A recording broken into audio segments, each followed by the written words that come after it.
خواب میں پانی دیکھنا، اس کی کیا تعبیر ہے؟ اگر کسی نے خواب میں پانی دیکھا کہ وہ پانی پر چل رہا ہے یا پانی اس کے پاس آیا، اس نے پانی پیا، تو اس کی کیا تعبیر ہوگی، ارشاد فرما دیں۔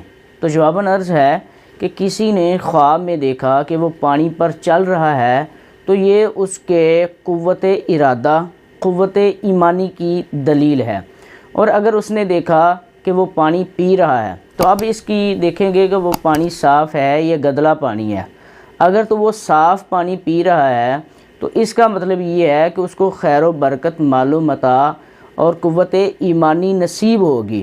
اور اگر وہ گدلا پانی یا گندا پانی پی رہا ہے تو اس کا جو تعبیر ہے وہ یہ ہوگی کہ وہ مطلب کہ حرام مال لے گا اور اس کا ایمان کمزور ہوگا۔ واللہ اعلم ورسولہ اعلم عز وجل، وصلی اللہ تعالی علیہ وسلم۔